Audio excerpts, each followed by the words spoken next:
Merci Jeff de venir dans cette salle Mouriavaï pour un salon du livre virtuel, mais je crois quand même que c'est pour parler de plantes bien réelles et pour parler plus particulièrement de l'édition de Paul Pétard qui est notre troisième édition. La première c'était en 1986 et la dernière c'est de 2019, revue et augmentée grâce à toi. Grâce à tes photos, grâce à tes révisions, grâce à toi et à beaucoup d'autres personnes, bien entendu. Je pense à Noémie et à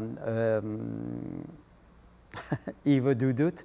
Je pense aussi à Arapari, Hereiti, bien entendu, pour le tahitien. Je pense aussi pour la partie scientifique à Phila Raha Rivelo Manana et à Philippe Monnier. C'est eux qui nous ont permis de revoir cela. Parce que les écrits de Paul Pétard, ce sont des écrits qui ont été réalisés entre les années 30 et les années 50, c'est-à-dire vraiment dans la préhistoire.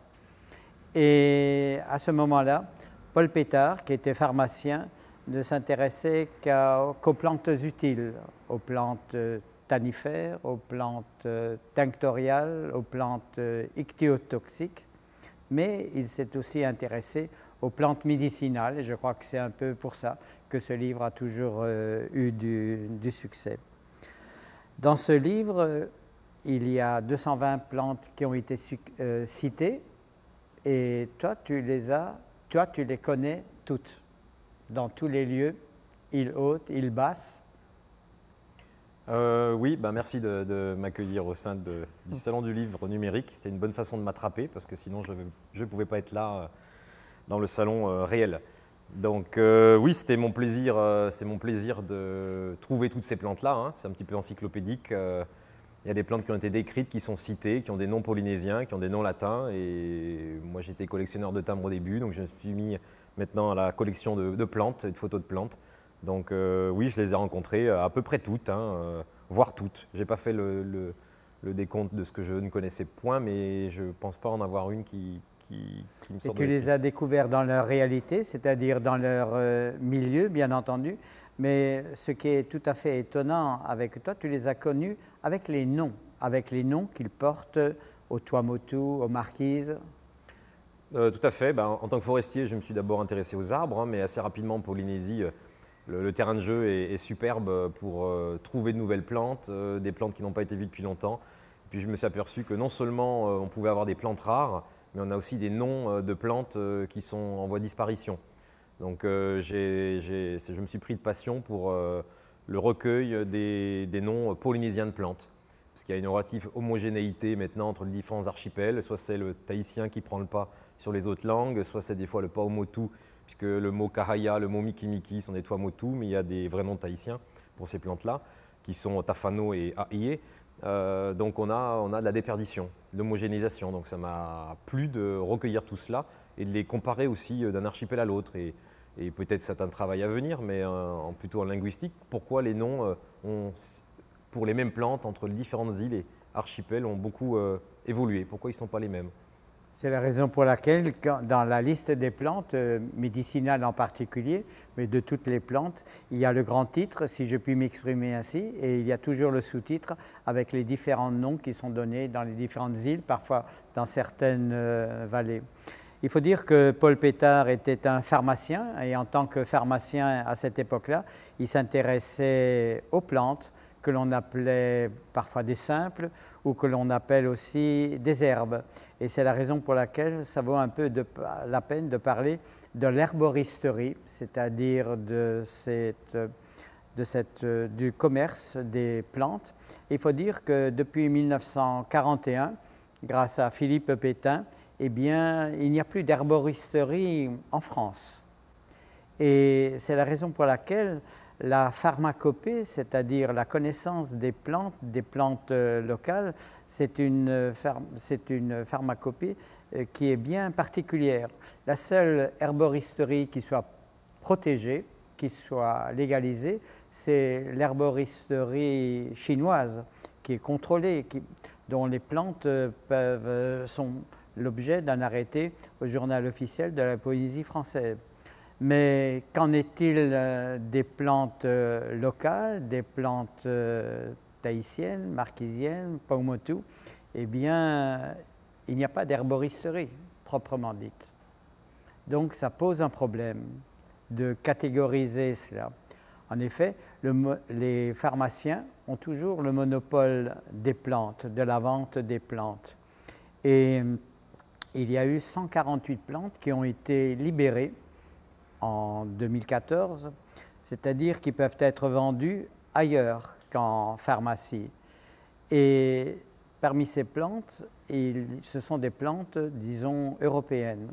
Et ce n'est que 2 ans plus tard, à cause du chikungunya, à cause de la pression des soignants de la Réunion et des Antilles, qu'il y a eu 72 plantes d'outre-mer qui ont été libérées.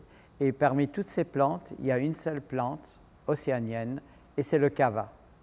Et ce kava peut être vendu partout, sauf ici en Polynésie française.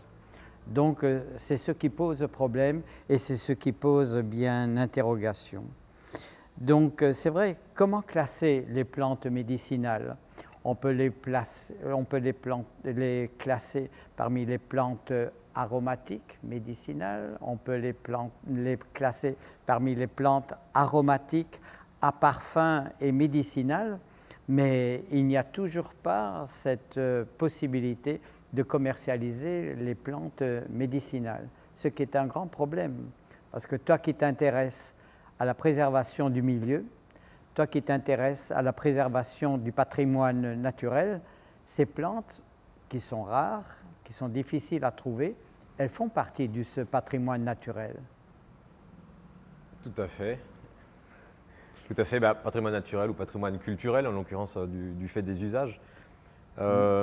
La pharmacopée polynésienne, c'est une pharmacopée qui est basée sur une centaine de plantes principales. La plupart sont des indigènes ou des plantes d'introduction polynésienne. Donc on va pouvoir les retrouver dans d'autres pays du Pacifique. C'est ce qui fait qu'on a quelques plantes médicinales polynésiennes qui sont déjà inscrites à la pharmacopée française. La difficulté aussi de ce travail de libération, ou en tout cas de légalisation de la pharmacopée polynésienne, c'est que les plantes polynésiennes sont tout le temps utilisées fraîches et dans 90% des cas en mélange. Donc c'est difficile en inscrivant une unique plante à la pharmacopée française de pouvoir pratiquer cette pharmacopée, cette médecine traditionnelle polynésienne. Donc on a plusieurs niveaux de difficulté.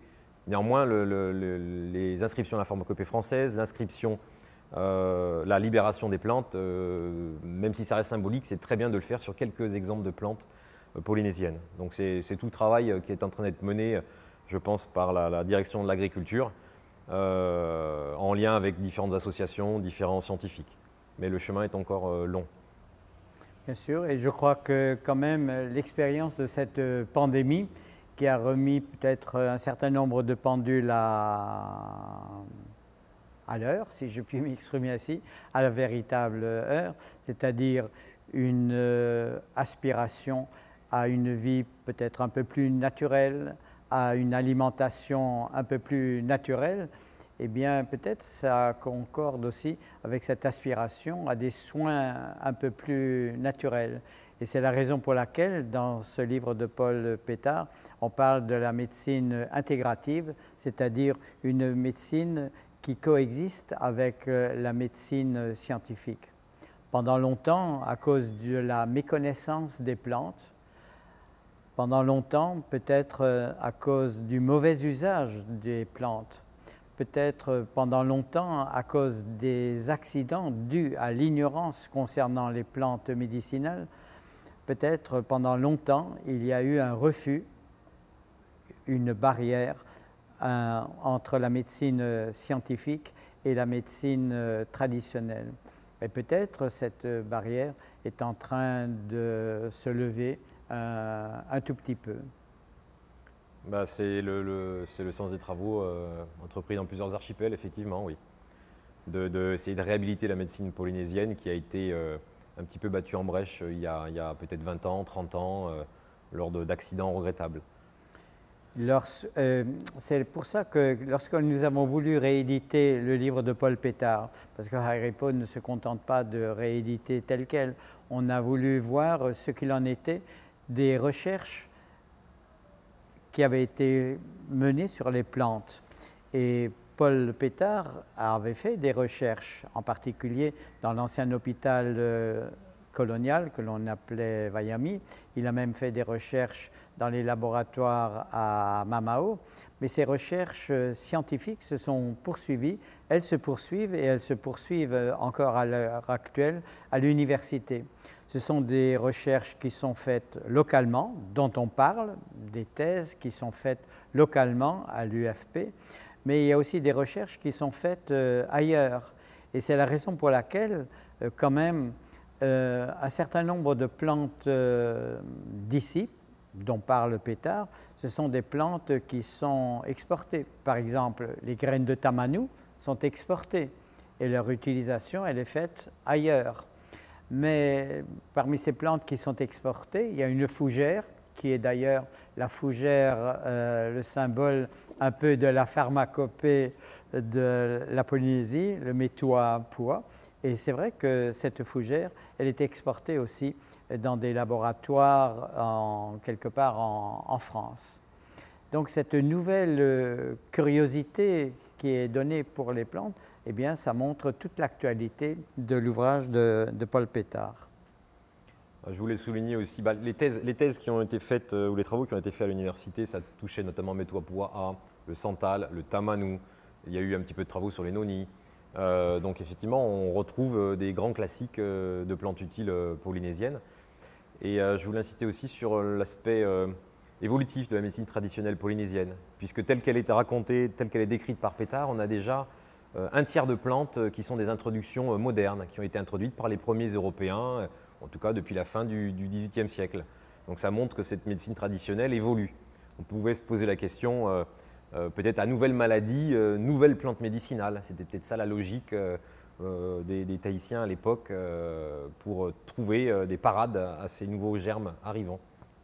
Et peut-être, moi je pense que cette curiosité que l'on a grâce aux recherches qui sont faites sur la botanique, sur les plantes, peut-être ça peut ouvrir des horizons un peu nouveaux, parce que la manière de se procurer les plantes médicinales d'une manière traditionnelle, c'est de faire de la cueillette. Et est-ce qu'on peut imaginer une cueillette durable?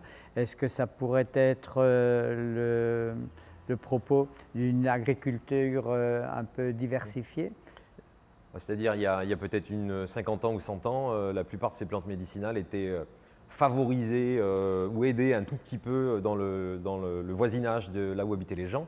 On pouvait les trouver facilement dans les jardins, dans les pelouses, au bord des sentiers ou des fois en montagne sans aller très très loin. Aujourd'hui, avec l'arrivée de milliers de plantes introduites, naturalisées, plus ou moins envahissantes, que ce soit dans les jardins ou que ce soit en montagne, on a du mal à retrouver ces plantes médicinales importantes. Donc le passage par la culture, la mise en culture me semble obligatoire. Parce que la plupart maintenant des tradipraticiens n'arrivent plus à les trouver facilement. Donc eux-mêmes ont commencé à les cultiver chez eux, dans des drômes ou dans des jardins, un petit peu au-dessus du sol.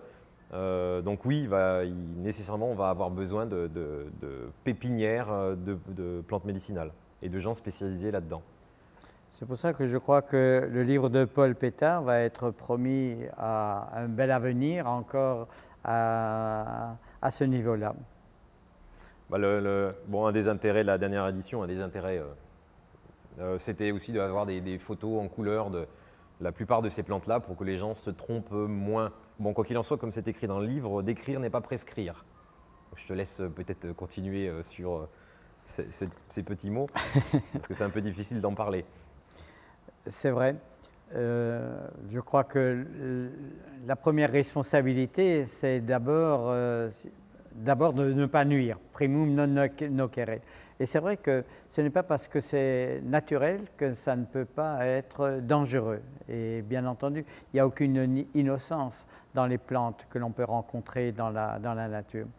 Et je crois que c'est ça l'intérêt de ce livre. C'est un livre sur les plantes utiles, sur les plantes utilisables, sur les plantes utiles dans beaucoup de domaines, mais comme tu viens de le rappeler, c'est aussi un livre qui a une dimension historique. Donc, il a un avenir. Et ce livre-là, là, quand on fait des recueils de savoirs traditionnels, de médecine traditionnelle, de temps en temps, les sachants, les tradipraticiens nous montrent le livre parce qu'ils tiennent la recette médicinale de cet ouvrage-là.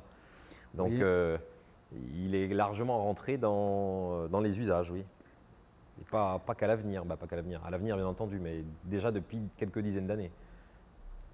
C'est comme ça que l'on termine cette rencontre sur le livre de Paul Pétard avec Jean-François Buteau, botaniste.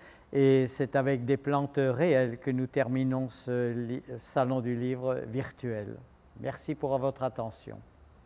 Merci bien.